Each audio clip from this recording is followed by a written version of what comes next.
Welcome, scholars, parents, educators, and community leaders. My name is Devon Travell, creator of Black Wall Street, the board game, and director of curriculum development for Play Black Wall Street.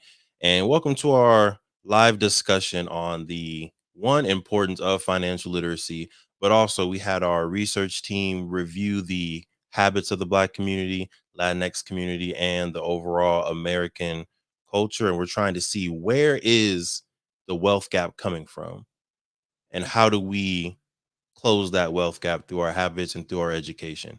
If you're not familiar with Black Wall Street, the board game, or Play Black Wall Street, we started our first edition of the game in 2017. Building from there, we started offering programs and classes to homeschooling parents primarily to one, increase access to Black studies courses like Black Wall Street, Mansa Musa, and more. And also, how do we increase the financial literacy of our homeschooling families? Since 2022, we've been partnering with school districts, primarily out in Los Angeles, Riverside, Compton, working with scholars to increase their financial literacy through a 10-week long mentorship program. And now we are in our phase of growing that program and growing those offerings. So if you have a school district, you have a scholar, you have a community that you would like Play Black Wall Street to serve and support, definitely go ahead and drop your comments below. But without further ado, I want to give space for our research team who's been working hard for at least 9 months on this presentation, on this research report. We've been going back and forth. If y'all know, I'm a stickler for some things, so I appreciate the patience of the team. So I want to first invite up Jai, who leads our research team as a research strategist and has been working with Play Black Wall Street off and on since 2019 or 18. As an intern, is working his way up through the ranks. We appreciate it. And then after that, we'll invite up one of our brothers from UCLA, just graduated. His name is Janek. He'll introduce himself as well. But brother citizen, Jai, welcome to the stream. Please let folks know a little bit about yourself. Thank you, sir. So, like he said, my name is Jai Citizen. I am a research strategist and research lead for Play Black Wall Street. I graduated from UC Davis in 2021 and then went straight into LMU to get my MBA. And I graduated with that last year. And so now I'm working with Play Black Wall Street, excited to, dive into Black culture and understanding how we can, better that on a financial level as well as just an overall wealth level and wealth and health. And so, yeah, super excited about this project. We're able to dive into some fun things and discover some, key nuances and things like that as we start to progress as a culture and as a society. Yes, sir. Yes, sir. Thank you very much. If you're joining the stream, feel free. Any comments, any questions, you can drop inside the live chat, and we will get to them as soon as we can. But also, I want to invite up Yannick, the recent grad. Welcome to the stage, man. Yes, sir. Thank you. It's definitely an honor to be here. Like Devon said, my name is Yannick. I'm also a research strategist with Playback Wall Street, and I've been with the team for coming up on a year now. So it's been a pretty great year. Um, Yes, sir. and I also recently graduated from UCLA last week with a Bachelor's of Science in Human Biology and Society. So yeah, Love it. big step. Yes, sir. And excited to be here and present this knowledge to you all. Yes, sir. Thank you. All right, I'm gonna move out y'all way. All right, and it's all y'all now. All right, so Jai, go ahead, take it over. Enjoy. Let's do it. So, this is the research project that we've been working on for a bit. So the main kind of topic and focus is going to be sociocultural norms. But what we really want to dive into is the influence that they have on the financial literacy of minority communities, and really understanding how that plays a role, right, in our progression. And so, what we're going to dive into today, we're going to first go over a brief history, and then we're going to dive into a statistical breakdown, really understanding and taking a quantitative look at this history as well. Then we're going to go ahead and lean into the sociocultural norms that I mentioned before and understanding their role that they play in the financial literacy of minorities. Then we're going to dive into how that may have an impact on sports, music, and arts, as well as how sports, music, and arts has a role or plays a role in the progression and knowledge that we all have as minorities within financial literacy. And then we're going to wrap it up with the conclusion, like really leaving off with some tidbits and some nuggets, some actionable items that we can all take as well as just dive into as we start to progress down this path of growing our financial literacy. So let's go ahead and jump in. So this is a presentation, but would love for if you have any questions, any comments, please drop them in. This is very much a conversational presentation. So diving into the history, it obviously starts with a history of the wealth gap, right? And so how it really emerged is that until slavery was abolished, Black people could not legally earn wages. And we saw that all throughout history in different industries and things like that. But directly after the abolishment of slavery, the United States government implemented laws to deny them financial opportunities. So we're going to start to think about things like where Social Security started to exclude farmers and domestic workers, which was primarily minority communities. And then we also want to think about Black codes and Jim Crow laws that were starting to become a lot more prevalent. And as you look here on the right side, this chart here, you can see the average family net worth by race and ethnicity as it stands today, in 2019. But that blue bar that you'll see there is going to be the white counterparts, and the orange and yellow is going to be our Black and brown folks, aka us. And so you can see that there's a huge discrepancy in terms of these numbers and how that kind of progresses through history. But that discrepancy stays consistent. So now it's just about how can we make that change, right? So building on that, we really want to understand, why does the wealth gap still exist, right? So although many of these discriminatory laws are no longer in place, the aftermath is still negatively affecting Black people today. And we see that with a bunch of different things, right? So this will start to include things like systemic inequalities in healthcare, labor, housing, education, and overall just justice systems, right? And so this combination of inequalities leads to Black Americans having drastically less wealth compared to white Americans, which is very similar to that chart that you just saw on the last slide. So with this brief history, I'm going to pass it off to Yannick I apologize.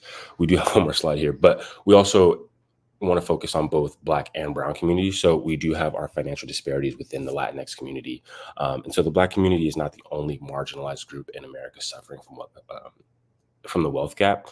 We do see that white households have a median wealth of $188,200, while the Latinx community households have a median wealth of $36,000, $100 as well. And so although the Latinx community has been the fastest growing demographic in the United States for decades, the structure of the United States systems affects all marginalized groups. So despite the growing community and growing community within America, specifically for the Latinx community, that wealth number hasn't increased at all, right? And so the structure includes systemic racism, discrimination, as well as segregation, right? And so so these are all things that have prevented them from building wealth. And so that's something that we see very similar with the Black community as well as the Latinx community. And so now I'm going to go ahead and pass it off to Yannick to do a statistical breakdown. Yeah, so like Josh said, we're not going to get into the statistical breakdown and illustrate what we're talking about through data.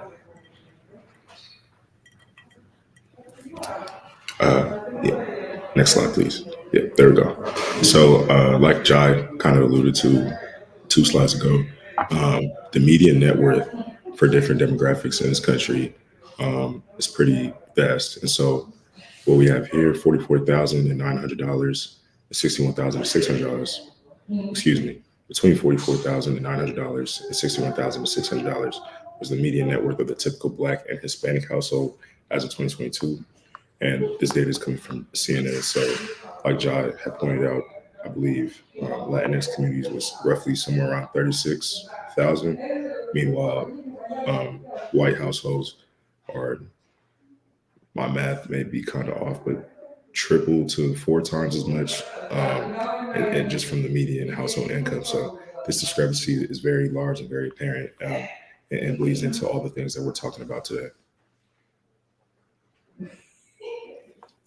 Moving forward, home ownership rates amongst different communities in 2019 show that for Hispanic, Black, and white households respectively, we see 44.1%, 36.8%, and 63.2%. And so again, this just highlights the inequity when it comes to home ownership rates, which, as we know, is a common vessel for building wealth.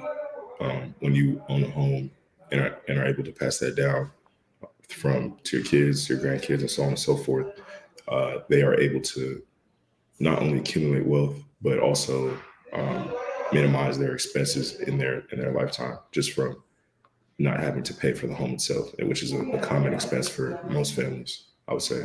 So this is definitely pretty alarming when we really look at it and interpret it as to what it means.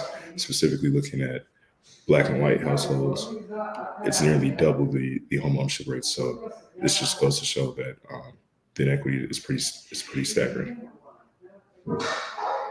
Moving forward, looking at the percent change in net wealth by stocks from 2019 to 2022, we see that for Hispanic folks, there was a negative 0.1% decrease. For Black folks, there was a 1.1% increase or growth. And for white folks, 5.9% increase or growth as well. And so, again, we're just highlighting the discrepancies that exist in financial literacy and financial knowledge between these three communities. Um, and this could be attributed to a lot of different factors, but primarily we want to analyze how financial literacy and the lack of financial education in Black and Brown communities attributes to these staggering numbers. And last but not least, one of the most alarming statistics that we found as a research team was looking at the percent reduction in consumption due to income disruptions caused by the COVID-19 pandemic. And so when we talk about consumption in this context or consumption smoothing, this refers to the balancing spending and saving so lifestyle is not compromised during volatile income periods. And as we all know, the COVID-19 pandemic was a very volatile, not only for the economy, but just across the board in this country's history. So looking at this context and looking at what this definition means for Hispanic households, we saw a 20% reduction. Meanwhile, for Black folks, we saw a 50% reduction. And again, this just shows that um, because of the staggering inequity when it comes to financial stability for these separate communities, when volatile periods happen, such as the COVID-19 pandemic or a recession or any volatile period, these households are detrimentally suffering much worse than a white household, and just because of their financial playing field. Now I'll pass it off to Jad to get into some more information. Perfect. Thank you. So, with that being said, we went through our history and what that kind of looks like, and then we wanted to take a quantitative look at what that history looked like. So now we're going to get into some of these sociocultural norms and how those play a role in our lives today as it pertains to our relationship with financial literacy. So, sociocultural norms. So, with these, we went ahead and broke them up into three different categories. We're going to focus on social, cultural, and familial. So, with social, we want to start to think about things like education level, geography, and economy. With cultural, we want to focus on things like race, ethnicity, and religion. And then with familial, we're going to think about the role of parents as well as guardians. As on top of that, we want to focus on the idea of family building and how that may differ case by case, person to person, family to family, right? And how that plays a role in our relationship with financial literacy. So our first one we're going to focus on is social. This is going to be our first norm. So the first kind of prong within this three-prong approach that we're looking at social through is going to be education. So when we think about education, we're going to start to think about how folks with higher levels of education are more likely to be exposed to financial education or knowledge. So just kind of getting a bit more granular with that, we want to think about, how often is it that we see in maybe inner city communities or just minority communities in general, the lack of access or exposure to college campuses, to college access and things like that. So that right there alone offers a discrepancy or what I really like to call like an opportunity gap for us to kind of build that bridge, right? And then we want to think about geography. So this is where it's going to be kind of case by case. We think just all over the map where it can change country to country, region to region. But for example, so we'll see things like families in China have higher saving rates due to the previous one-child policy that was held until 2015. So with that policy in place, they obviously had less kids to spend money on, right? It was less of quote unquote an expense. So they basically had more money to save, right? And then when we shift and think about economy, so the economy that an individual or group of people live in has a huge role in their financial situations. And that's when we're going to start to think about things like credit availability, economic volatility, and things like that. So whether it's, with your government or things like that, what financial opportunities are available, and on top of that, what financial opportunities are available to minority communities specifically, right? What are we being exposed to, and quite frankly, what are we missing out on? Now, after social, we are going to focus on cultural. So the first one is going to be race. And so with race, there are financial expectations set on certain races, right? And this could be social norms, social biases, things like that. But for example, white men are thought to have good credit comparatively to where Black and Latino men are thought to have very bad credit. So that kind of social bias or social, not norm, but maybe like trend is something that is kind of intrinsically taken in, right? And so that's something that we basically build relationships off of, right? So if we go into a situation where we're thinking already that a Black and Latino man is kind of set off lower than a white man, there's already a discrepancy issue there, right? And as we get into ethnicity, we want to start to think about so I'll kind of basically show a parallel here, but similar to how the Black community has a trust issue with medical fields, there are certain groups that have trust issues with financial institutions due to historical events, right? So you'll see folks that basically just don't believe in a bank. They won't necessarily put their funds, their savings, and things like that in a bank. Therefore, they're not able to, or they're not exposed to the opportunities in terms of whether it be like a high yield savings account or the ability to accrue funds due to leaving your money in a different savings account.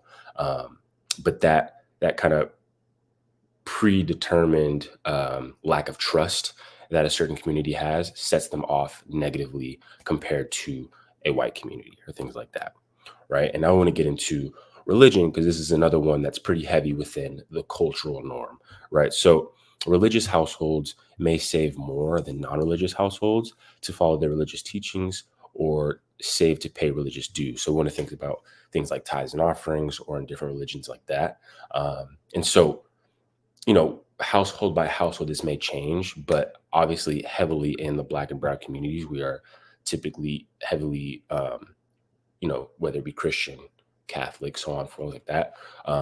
We are focused on and we are historically known to save for tithes and offerings because we, are heavy into the church and heavy into our religion. So that does play a role in how we see finances, right? And then last but not least, we want to focus on familial. This is our last norm here. So first, we want to think about the role of parents and how our parents or caregivers growing up has the most impact or significant impact on our relationships with money, right? Growing up, you can think back to seeing whether, case by case, but whether you're in a situation where you had to see your parents struggle for funds like I did myself, and how that plays a role in how I think about money. So for me, I always saw money as, more of a, something that I had to get or something that I had to obtain, but I didn't necessarily have the knowledge or resources or exposure to understand how to approach it appropriately or approach it in a way that was most beneficial for me long term, right? And so that's something that we want to think about as we move forward is how important is it and how significant is the impact that our parents or guardians, whether it be a big brother, uncle, big sister, big sibling, how that plays a role in the way that we perceive money and the way we think about financial literacy long term, right? And then so as we get into the next one, we want to think about family building. So obviously case by case, person to person, the way that they think about money is going to change. And so if you have two people coming from two different financial backgrounds, that idea of when we get into family building, it can become a bit not abrasive, but there can be a bit of an impact there, right? And so when building a family, there may be barriers depending on differing opinions of partners, and that's just something again to consider. And so that's just, I guess I can kind of preview, but that's just more so something where we want to get into basically exposing yourself and really having those open conversations because money oftentimes is a sensitive topic. Especially even within just our own families alone, right? So that's something that we want to encourage to just make more of an open conversation, because the more we can expose ourselves and our youth and our partners to financial literacy, the more we can get on the same page and then develop an intelligent and effective plan of attack to basically better our financial literacy as a group, as a unit, and overall just as a community. right? And then so as we think about those three main groups, we want to start to think about some of the ideologies that come with that. So that's when we get into the idea of individualism versus collectivism. And so this is something that you'll see change, and kind of each one will be a priority depending on where you are demographically or geographically. So with individualism, that is going to be where where people behave according to self-interest and personal preferences. And basically they consider independence and self-sufficiency very important. So this is something that you'll see very common in like more capitalistic societies like America. So these typical people within this kind of idea state of individualism view financial matters as a private and individualistic responsibility, and may place high value on individual wealth and view money as a measure of success. And so again, excuse me, this is where we get back into the conversation of where, especially in America, where the topic of money and in the home may be a bit more sensitive, where traditionally the man may be the only one that has eyes on the finances, or the man may be the only one that has, a say within the finances. And so that's where we get into that individualistic society. So in that case, in that instance, if it's typically just one person or one head of the household that understands and is being exposed to this financial literacy knowledge, then we're having a fall off in our youth and our kids, that they're not being exposed to that, or their partners aren't being exposed to that, and understanding and taking in that knowledge and having the ability to either have a say in what happens with their family finances, or just quite frankly learn, right? So that's something that we want to better. And then so the opposite of that is where we'll get into collectivism. And so this is where groups are of primary importance, individuals are secondary. And so where you'll typically see this is in like more Asian countries or even South American. You want to kind of think about our brown counterparts, like our Latino counterparts, where they typically hold, the family or the overall group higher than the individual, right? And so right here is where you'll see things like where they start to believe in pooling resources and making financial decisions together, prioritizing family and community over financial gain.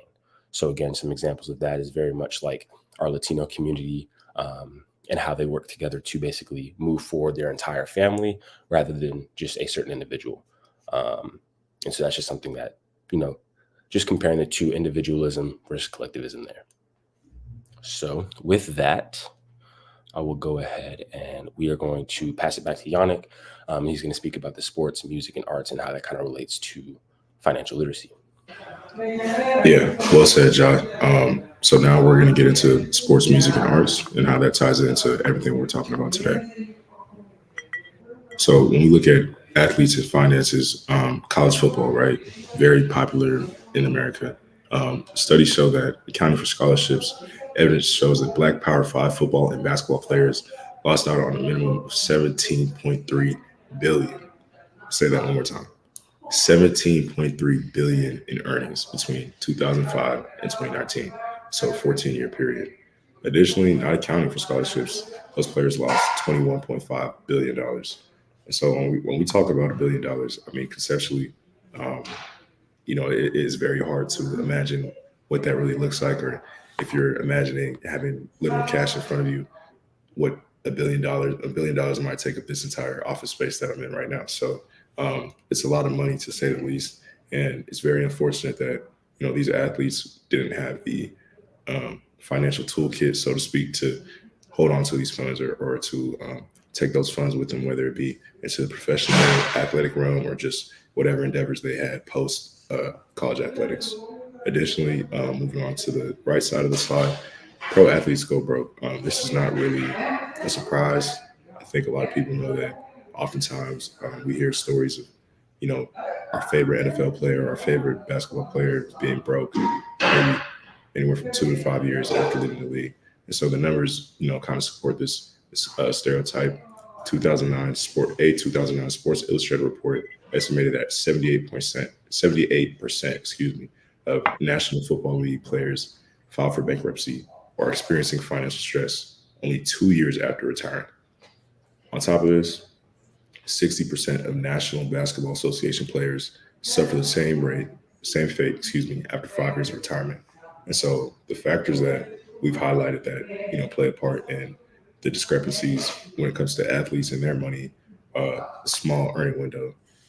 If your career is spanning anywhere from 5 to 10 years, and you're making millions from that 5 to 10 year window, you're developing habits of, eating out all the time at the most expensive restaurants, the nightlife, being outside, and what that entails, flying places, purchasing expensive clothing, expensive cars, living in these lavish homes, and so on and so forth. And so, developing these habits during this 5 to 10 or whatever X amount of years you want to put on it, and then retiring and trying to upkeep that lifestyle is nearly impossible if you don't have any income set to the side, or if you don't have any other means of sustaining that. And I think that's something that, when it comes to athletes specifically, um, whether it be us as in society, or whether it be the people around them, aren't making an emphasis to teach them that, to teach them to save their money while they're earning such large, vast amounts of money that is really in the 1%. Moving forward, on top of the small earning window, the lack of financial literacy, which I kind of highlighted in the overspending. So, just all in all, when it comes to athletes and their finances, making sure that they recognize that their body, there's a limit on ultimately how much they can perform in their lifetime. But well after their career, they still have a life, they still have a family, they still have an opportunity to go into another career. And so, maximizing and leveraging uh, their potential when it comes to finances in the athletic realm can set them up for success moving forward. Go into the next slide. Now we're looking at specifically rap music and finances. And so, data shows that Gen Z has 360 billion. Let's say that one more time. 360 billion in disposable income.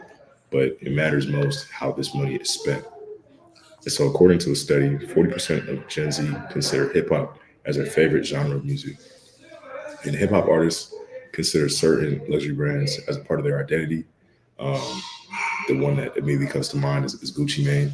I don't know if anybody here is familiar with Gucci Mane, but yeah, self-explanatory. And so, using these brands as a point of comparison to raise their status quo or to belittle others, and oftentimes millennials and Gen Z tend to mimic the spending habits of these artists. I know for myself, as somebody that is Gen Z, uh, I see this all the time, and I'm guilty myself. Right? Everybody wants the new Jordans. Everybody wants some Gucci flip flops. Whatever the case might be.